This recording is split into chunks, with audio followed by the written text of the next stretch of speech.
మనసు దోచే ఇకబేనా ఆర్ట్, ఆకట్టుకుంటున్న ఆకృతులు. పూర్తి వివరాలకు చదవండి రేపటి సాక్షి హైదరాబాద్ ఎడిషన్.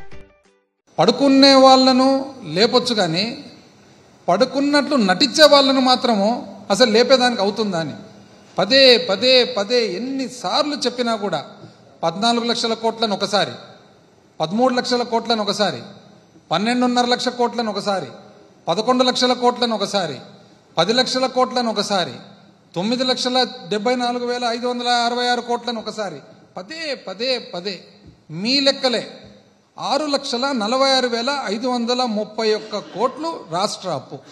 ఏమేమి దీంట్లో 6,46,531 కోటి రాష్ట్ర అప్పు ఏమేమి ఉన్నాయి దీంట్లో పబ్లిక్ డెట్ అంటే రాష్ట్ర అప్పుతో పాటు కలిపిన పబ్లిక్ అకౌంట్ కలిపి 4,91,734 కోట్లు.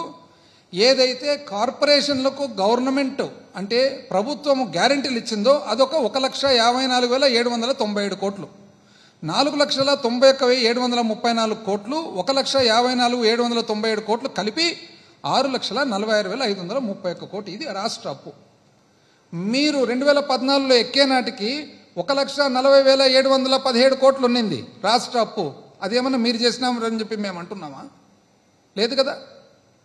వాస్తవానికి నిజం చెప్పాలంటే రెండు పోల్చుకుంటే మేము దిగిపోయే నాటికి 7,21,918 కోట్లు, మీరు దిగిపోయే నాటికి 3,90,247 కోట్లు, మీరు ఎక్కేటప్పటికి 2014లో 1,40,717 కోట్లు. మూడింటిని పోల్చుకుంటే మీరు 2014 నుంచి 2019 1,40,717 కోట్ల నుంచి రాష్ట్ర అప్పును 3,90,247 కోట్లకు తీసుకుపోయినారు. అంటే సంవత్సరం మీద సంవత్సరం పెరుగుదల, యావరేజ్ పెరుగుదల ఏదైతే కంపౌండెడ్ యాన్యువల్ గ్రోత్ రేట్ అని అంటారో అది చూస్తే సగటు వృద్ధి రేటు చూసుకుంటే సగటు వృద్ధి రేటు మీరు 22.63% పెంచినారు అప్పును. అంటే సంవత్సరం మీద సంవత్సరం 22.63% పెంచినారు. 3,90,247 కోట్ల నుంచి 7,21,918 కోట్లు మా పీరియడ్లో ఏదైతే పెరిగిందో సంవత్సరం మీద సంవత్సరం మేము పెంచినది 13.57% మాత్రమే. అంటే మీరు సంవత్సరం మీద సంవత్సరము 22.63% పెంచితే మేము సంవత్సరం మీద సంవత్సరము 13.57% మాత్రమే పెంచితే అంటే అర్థం ఏముందండి? ఇంచుమించు 10% మీరు దాదాపు పెంచి మాకంటే ఎక్కువ మీరు ఈరోజు రాష్ట్ర అప్పుల తిప్పుల అప్పులు ఏందేందో చెప్పింది. కులం లేదు, మతం లేదు, పార్టీ లేదు, అర్హత ఉండే ప్రతి ఒక్కరికి ఏ విధంగా వచ్చినాయండి? డీబీటీ ద్వారా డైరెక్ట్ బ్యాంకులు వచ్చినాయి. మళ్ళీ ఇక్కడ దీంట్లో స్కామ్ ఎక్కడుంది? ఒక విద్యార్థికి కానీ విద్యార్థినికి కానీ విద్యా కానుక, వసతి దీవెన, విద్యా దీవెన త్రూ డీబీటీ వస్తున్నాయి అన్నమాట. సో దీంట్లో స్కామ్ ఎక్కడుంది? వృద్ధాప్య పెన్షను డైరెక్ట్ బ్యాంకులో పడుతుంది, స్కామ్ ఎక్కడుంది? అమ్మఒడి బ్యాంకులో పడుతుంది, స్కామ్ ఎక్కడుంది?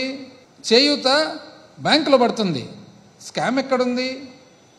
ఏదన్నా చూడండి, ఆసరా బ్యాంకులో పడింది పొదుపు మహిళలకు, స్కామ్ ఎక్కడుంది? డైరెక్ట్గా బ్యాంకులో పడేటప్పుడు దీంట్లో స్కామ్ ఎక్కడుంది అనేది ప్రభుత్వము ఎంత డబ్బులు ఖర్చు చేస్తూ ఉంది అనేది అకౌంట్లో వస్తుంది, ఎవరికి పోతుంది అనేది బ్యాంకు ద్వారా పోతుంది కాబట్టి రికార్డు ఉంది. ఇంకా దీంట్లో స్కామ్ ఎక్కడుందండి? 1 కోటి రూపాయలు పోయిందంటే 1 కోటి రూపాయలు బ్యాంకు ద్వారా పోతుంది, ఇంకా దీంట్లో స్కామ్ ఎక్కడుంది అని. 14 లక్షల కోట్లు అప్పు ఉన్నా కూడా సూపర్ 6 నాకు అర్థం కాలేదండి. ఇప్పుడు అసలు సూపర్ 6 అంటే ఏమేమి? ఒకటి యువగలం అంటే మీరు ప్రతి ఒక్క నిరుద్యోగికి నెలకు 3,000 రూపాయలు ఇవ్వాలా? ఇస్తున్నారు ఎవరికన్నా? ఒక్క వ్యక్తిని ఉన్నాడు ఆంధ్ర రాష్ట్రంలో ఈరోజు వచ్చేవాడు? నాకు తెలిసి ఎవరు లేరు.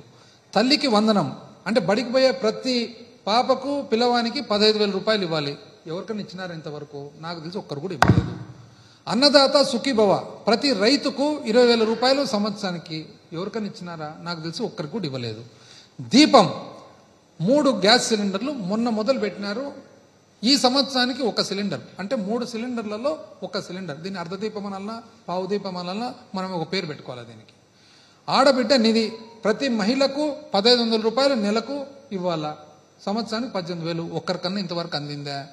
ఉచిత బస్సు, మహిళలకు ఉచిత బస్సు ప్రయాణం, ఇది మీ సూపర్ 6. ఈ సూపర్ 6లో ఒక పావు దీపం తప్ప మిగతా 5 ఇంతవరకు గ్రౌండే కాలే. మేము అతి కష్టం మీద 3 ఆల్రెడీ గ్రౌండ్ చేసినామంటున్నారు. ఏ 3? మీరు ఏదైతే పెన్షన్ ఉందో పెన్షన్ సూపర్ 6లో లేదు కదా.